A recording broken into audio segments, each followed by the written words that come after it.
10 minutes, about 10 minutes or so, the great and all-powerful Wizard of Techno will be here to talk about the weekend. I'm here now. Oh, you are? Yep. Okay, well I was just in time. The great and all-powerful Wizard of Techno. Alright, let me pause the music. Alright, once again, ladies and gentlemen, but we are joined by Techno, who has been busy. I can attest to the fact that he's been busy over the last week doing a lot of stuff to get ready for this weekend, for the weekend live event. So, I think what I'll do is just turn the floor over to you and let you talk about the specifics of the live event as you will. Take it away. Alrighty, well, we have a promotional video up that just went up about a little over half an hour ago. And there's a forum thread for Twitch drops up on the forum. But to talk to you about the event, basically the High Elf home of Oathwan is under siege by the demonic invasion. And because of this, the High Elf Smiths have agreed to open their forges to craft new rings useful in pushing back the enemy tide. Likewise, the Dark Elves are putting their own Smiths to the task and hopefully finally reclaiming Oathwan for themselves. So with this event, we have introduced over 700 brand new rings that you can craft with yourself with the new crafting mechanics we have introduced, which you can make the rings tailored to your specific playstyle. So if you want toughness or wounds, or strength and toughness, or pretty much whatever, you can put it on the ring.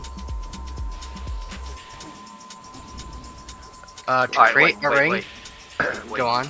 Let's talk about that for a minute. So, are there like different rings for different tiers? Yes, it goes from tier 1 to tier 4. Okay, so if you get a tier 4 ring,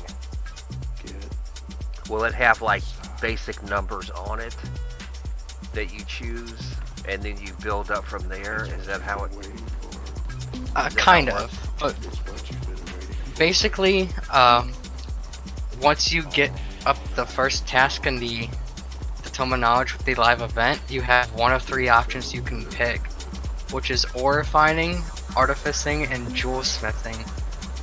The ore refining determines the amount, the metal you want for your ring, and basically each metal determines a different amount of resist you get. It's like silver would be higher in elemental resistance, gold would be higher in spiritual, copper would be higher in elemental, I believe. Or you can completely forgo resistances for an extra bit of armor if you pick iron as your metal. But you can only pick one crafting, so it's kind of designed to have 2 or 3 people, like your group, your guild mates, your friends, kind of help you craft this ring, and likewise vice versa. The jewel, like the gem, would determine your main stat. So like ruby would give you strength, diamond would give you initiative, citrine would give you wounds, emerald would give you willpower, and artificing will allow you to create special limited time talismans that are kind of basically like the sentinel talismans, but they can only go on the event ring. How many of these rings can you have? As many as you want, but as long as like they're kind of unique equipped, but not at the same time. So if you have a level 40 green ruby ring, like a green silver ruby ring, you cannot have another level 40 green silver ruby ring. But you can, if it's of a different metal and a different ruby, then you can equip as much as you want.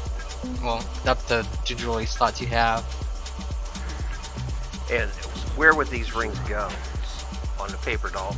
You know, like, would they go where the where your jewelry Genesis slots gear are? Yeah, but would they go where the Genesis gear is, or would you have to replace like a Sovereign or a Victorious ring or something like that? It's not slot bound. It's just up to you if you want to, you know, replace or add it, pretty much. So you could put it where the Genesis gear, where the Genesis jewels go. Yeah, if you want to. Okay, alright, that's cool. I was wondering about that the other night when you were talking about it, because it would seem like, okay, it's a great idea, right? Really, it is. It's a great idea to have basically a jewelry piece that you can work with, right? You can keep, over time, you can keep sort of improving over time, right? Mm-hmm. Okay. But then it would be a real negative if you had to take out like a piece of your sovereign gear to use it. That would be.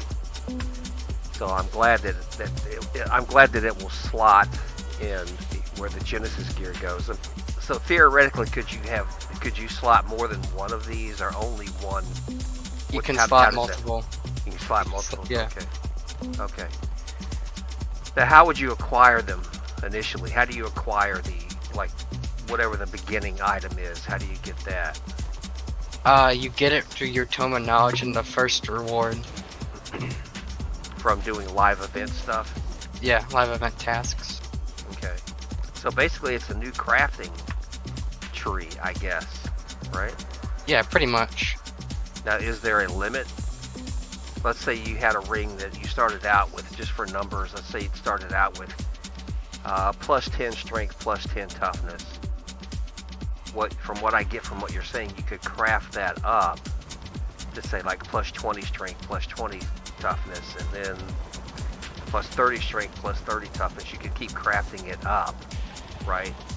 Yeah, up to a limit, pretty much. So basically, like from, I believe, tier 1 through tier 3, it will go from green rarity to blue rarity, and once blue rarity, you have access to a 30-day talisman slot.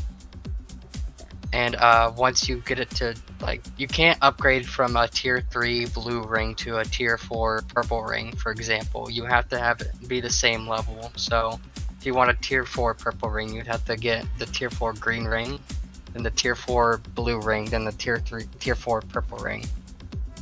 And the final rarity is the mythic rarity, which is like the last one. So you can't upgrade after you get it to mythic rarity. There's a little Lord of the Rings in this, I think, right? Like, you can craft you can look at, yeah, you can look at it like that. One ring to rule them, one ring to find them. You know it, right? One ring to bring them all into the darkness, bind them. Can you name them, or are they? No. So that would be cool if you could put a name on them. That would be cool. But okay, what else? All the crafting materials are tradable by design, and green rarity rings are also tradable, but you can't trade them if they're blue, purple, or mythic. So it's kind of like a naming scheme. So band would be your green ring, then ring would be your blue ring, then signet would be your purple, then annulus would be your mythic. Now I'm assuming there's going to be a sticky somewhere on the forums to talk about. Okay. The promotional video describes it very well. I get out of this SC, I may pull that up just to show it. It will be posted in the patch notes tomorrow, but it's in the announcements section in the Return to Reckoning Discord right now. But to talk more, basically player kills will drop, they'll drop ore crates, or they have a chance of dropping gemstone bags, or even like a small chance to drop your aether fragment bag. And you could have like the designated ore maker, you know, refine the ore, or refine the jewel gemstone, or, you know, make the talisman with the aether fragments. And the PvE mobs, it's optional, but the PvE mobs all throughout Elf Tier 4 zones, including Isle of the Dead, have a higher drop rate chance of the aether fragments. So if you wanted a better chance of getting a talisman, you'd probably want to do PvE, but you can still get it through PvP.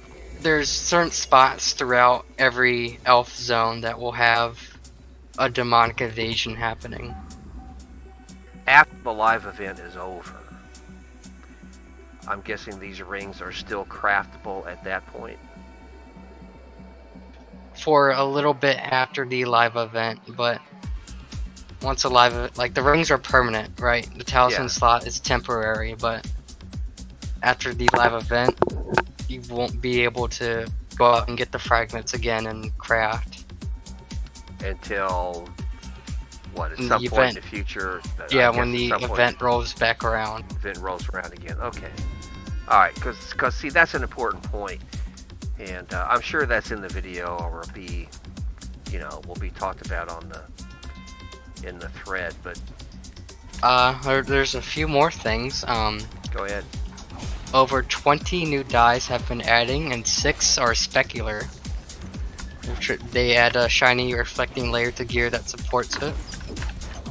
There are 2 brand new mounts, which are the Unicorn for Order or the Dark Unicorn for Destruction. And there are, let me see if I get the number right. I believe it is 16 brand new shields for Swordmaster and Blackguard that pretty much are designated between the High Elf Kingdom, so you can get a shield for Avalorn, a shield for Safari, a shield for Nagaron, a shield for Clarkarond, a shield for Arganef. And you will be able to, it's in the video, like the new shields, but it will also be in the patch notes.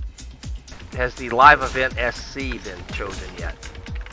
Yes, it has. Which is? It will be Serpent's Passage for the first week, and that's all I will say. Okay. So Twisting Tower is a maybe? You might have to check back. Yeah, you might have to check back a little later for that one. That's a joke. I don't. There are a lot of people who don't like Twisting Tower. I happen to be one of the few who does. What do you got on Twitch drops as far as like the prizes, how long people have to watch, how they make sure their account is enabled so that they can get the Twitch drops? Talk about that for a couple of minutes. There's a thread on the forums I posted not too long ago that has everything you need pretty much, but it will be an 8-day campaign. You will get, except for the first day, but almost every day you will get 4 rewards.